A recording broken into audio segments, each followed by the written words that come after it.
Donc voilà un petit tuto pour fabriquer des Magpul pas trop chers, disons, on va dire, même presque gratuitement. Alors d'abord, qu'est-ce que c'est que un Magpul? C'est un système juste qui est un bout de chargeur, donc au cul du chargeur bien sûr, hein, qui permet, lorsque celui-ci est dans sa pochette, en principe sur un gilet tactique ou un truc comme ça, de pouvoir les sortir facilement, donc de tirer dessus sans avoir à chercher avec les doigts, et donc plus facilement accessible. Donc ça existe dans le commerce, mais on peut en faire un très facilement. Alors il y en a beaucoup qui existent avec du Chatterton, ou enfin, équivalent. Moi j'ai trouvé notre petite solution qui est pas trop mal aussi.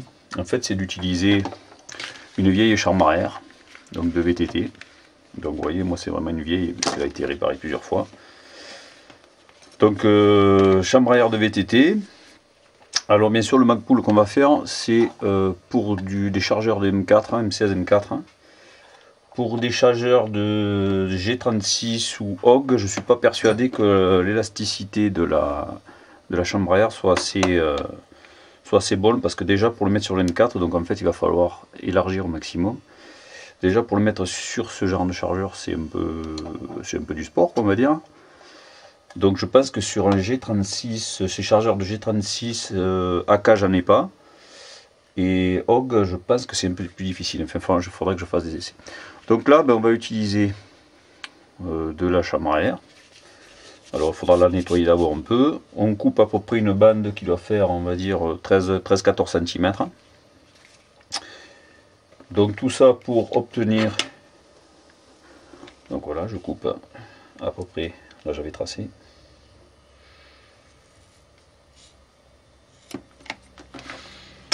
Donc bien sûr dans une chambre à air on peut en faire un wagon. Donc on va découper en arrondi. Et ensuite on enlève une petite bande qui doit faire en gros 5 mm on va dire. On fait pareil donc de l'autre côté. Donc voilà une fois coupé en gros ce que ça donne. Donc on voit là j'ai juste coupé l'équivalent de 5 mm chaque côté. En fait cette épaisseur là donnera l'épaisseur de la petite languette. Donc après c'est à vous de voir, vous pouvez le faire plus ou moins large selon vos envies. Donc là on va pouvoir le mettre maintenant sur le chargeur. Donc pour le mettre sur le chargeur, il va falloir forcer plusieurs fois d'abord pour le détendre un peu et après le positionner sur le chargeur. Donc pour ça je vais d'abord mettre le chargeur dans les griffes d'un étau, bon bien sûr protégé, pour pouvoir le mettre plus facilement.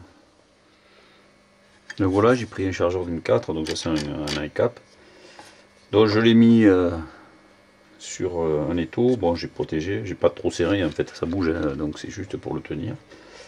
Et là, on arrive à la partie un peu plus délicate. Donc là, on va tirer fortement sur les deux parties, donc sur le manchon. Pas trop quand même pour pas exploser. Et donc on va essayer. Voilà. Donc là, on a fait le plus dur. Ensuite, une fois que c'est en place, donc logiquement, on doit pouvoir après le faire descendre doucement. Mais qu'on ajuste en fait.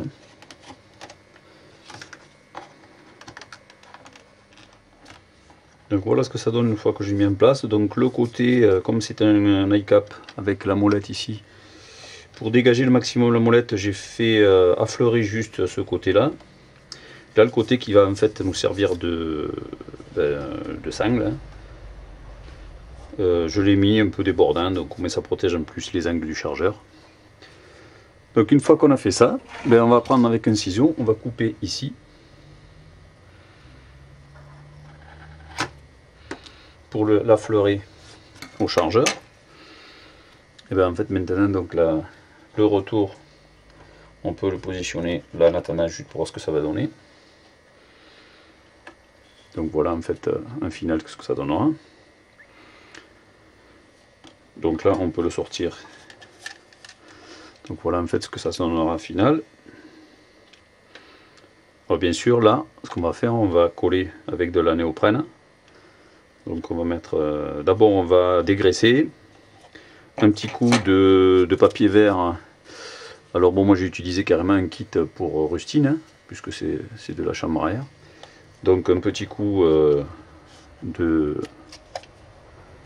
petit coup à l'intérieur, même à la rigueur, de toute façon on peut la sortir maintenant. Donc là on va poncer, on va bien rayer cette partie ici. Et puis il va falloir également rayer un peu la partie interne. Et surtout bien la dégraisser, enlever le talc qu'il y a dessus, c'est ce genre de talc. Donc ben là on va coller l'ensemble. Donc pour le dégraissage, acétone, un petit peu sur un petit chiffon. Et là à ce moment-là, ben, on va un peu dégraisser l'ensemble déjà pour faire un peu plus propre. Et c'est surtout donc de dégraisser la partie interne en vue de l'accrochage de la colle. Donc le haut, le bas. C'est terminé, un bon coup de ponçage. Donc pour le collage, ben, néoprène ou éventuellement un set de rustine, mais bon, moi je vais prendre de la néoprène, c'est aussi bien.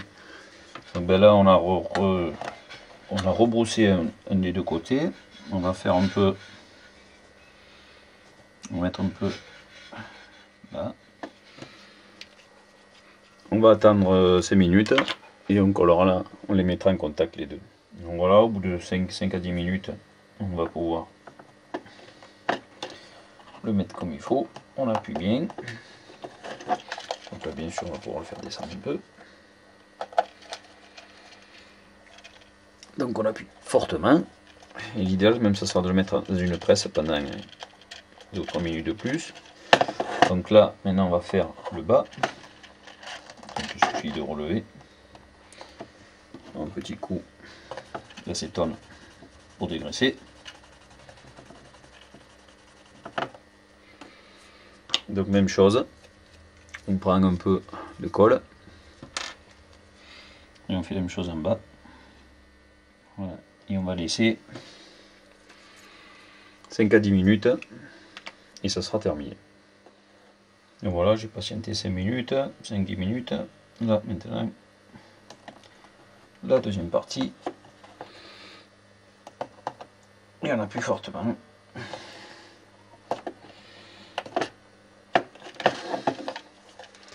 Donc voilà. Et donc voilà ce que ça donne en fait, hein, une fois terminé. Donc après vous pouvez faire à votre guise. Bon là celui-là je l'ai fait un peu plus large que celui-là. Si vous voulez raccourcir ça, ben, vous coupez. Enfin il y a plein d'options et vous l'adaptez en fait comme vous voulez. Tout dépend déjà de la coupe que vous avez faite au tout début sur la chambre à air.